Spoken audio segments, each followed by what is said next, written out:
പ്രിയപ്പെട്ട കുട്ടികളെ, അടുത്തതായിട്ട് നമ്മൾ പഠിക്കുന്നത് ഒന്നാമത്തെ യൂണിറ്റിലെ രണ്ടാമത്തെ പാഠമായ ഹതാശാസെ ഏക് വ്യക്തി ബൈഠ് ഗയാ ഥാ ടിപ്പണിയുടെ ബാക്കി ഭാഗം हताशा से एक व्यक्ति बैठ गया था। हताशा से एक व्यक्ति बैठ गया था। व्यक्ति को मैं नहीं जानता था, हताशा को जानता था। इसलिए मैं उस व्यक्ति के पास गया, मैंने हाथ बढ़ाया, मेरा हाथ पकड़कर वो खड़ा हुआ। मुझे वो नहीं जानता था, मेरे हाथ बढ़ाने को जानता था। हम दोनों साथ चले, दोनों एक दूसरे को नहीं जानते थे, साथ चलने को जानते थे। कविता लगातार नहीं जानने और जानने का बयान करती जाती है। शिल्प की इस बारीक कारीगरी को देखें। कविता लगातार नहीं जानने और जानने. കവിത നിരന്തരം നഹി ജാനിനെ ഔർ ജാനിന, അറിയുകയില്ല അറിയാം എന്നുള്ളത് ആവർത്തിച്ചാവർത്തിച്ച് വിവരിച്ചിരിക്കുന്നു. ബയാൻ കർത്തി ജാതി എന്ന് പറഞ്ഞാൽ വിവരിച്ചിരിക്കുന്നു. ശില്പക്കി ഈസ് ബാരിക് കാരിഗരി കോ ദേഖി.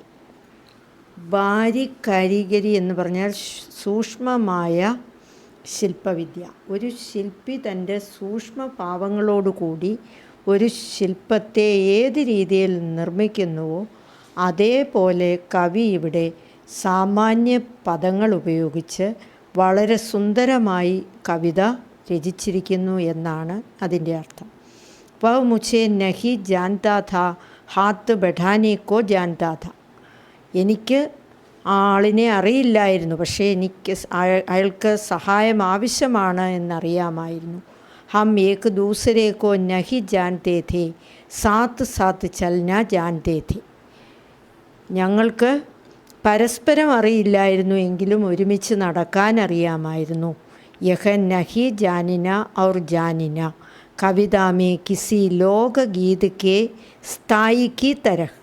ഇപ്പം ജാനിന നഹി ജാനിന എന്നുള്ളത് ഈ കവിതയിൽ ഒരു നാടൻ പാട്ടിൽ വായ്ത്താരി, സ്ഥായി എന്ന് പറഞ്ഞാൽ വായ്ത്താരി വീണ്ടും വീണ്ടും ആവർത്തിക്കുന്നത് പോലെ ഇത് ആവർത്തിച്ചു കൊണ്ടേയിരുന്നു. ജാനിന നഹി ജാനിന എന്നുള്ളത്.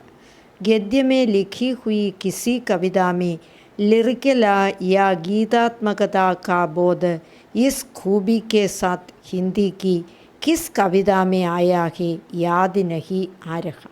ഇപ്പോൾ ഗദ്യത്തിൽ എഴുതിയിരിക്കുന്ന ഒരു കവിതയിൽ ഇത്രയും സംഗീതാത്മകത മറ്റ് ഒരു കവിതയിലും ഉള്ളതായിട്ട് എൻ്റെ ഓർമ്മയിലില്ല.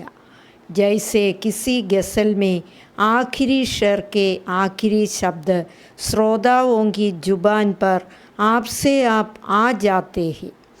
ഗസലിലെ അവസാന വരിയിലെ അവസാന ശബ്ദം ശ്രോതാക്കളുടെ നാവിൽ സ്വയം വരുന്നത് പോലെ തന്നെ ഈ കവിതയിലെ അന്തിമ ശബ്ദം സാത്ത് സാത്ത് ചലന കഴിഞ്ഞു കഴിഞ്ഞാൽ അവിടെ വെച്ച് കവിത നിർത്തിയാലും കേൾക്കുന്നവർ കവിത പൂർത്തീകരിക്കും. ജാൻതേ ഥേ എന്ന് പറഞ്ഞ് കവിത പൂർത്തീകരിക്കും.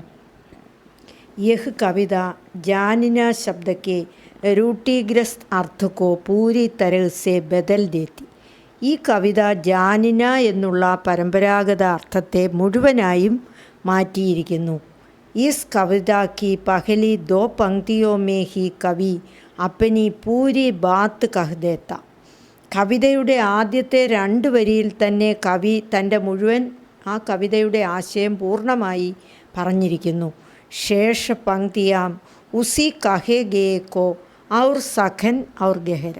ബാക്കി വരികളിൽ ഈ പറഞ്ഞ കാര്യങ്ങളെ ഒന്നുകൂടെ ബലപ്പെടുത്തുകയാണ് ചെയ്യുന്നത്. कविता का संदेश है कि 2 मनुष्यों के बीच मनुष्यता का अहसास यानी मानवीय संवेदना होना ज़रूरी है, जानकारियाम ज़रूरी नहीं. കവിതയുടെ സന്ദേശമാണ് എന്ത്? 2 മനുഷ്യോं के बीच मनुष्यता का अहसास यानी മാനവീയ സംവേദന ഹോന ज़रूरी. 2 മനുഷ്യരുടെ ഇടയിൽ മനുഷ്യത്വം ഉണ്ടാവേണ്ടത് ആവശ്യമാണ്, അല്ലാതെ അറിയുക എന്നുള്ളതല്ല ആവശ്യം എന്നുള്ളതാണ് ഈ കവിതയുടെ സന്ദേശം. കിന്തു യഹ് സന്ദേശ് കവിതാമേ ഉപദേശ് കി തരഹ് നഹി ജാത്ത. എന്നാൽ ഈ സന്ദേശം കവിതയിൽ ഒരു ഉപദേശമായി ഒരിടത്തു പോലും പറഞ്ഞിട്ടില്ല. ഇതാണ് കവിതയുടെ ആസ്വാദന ടിപ്പണി. ധന്യവാദ്.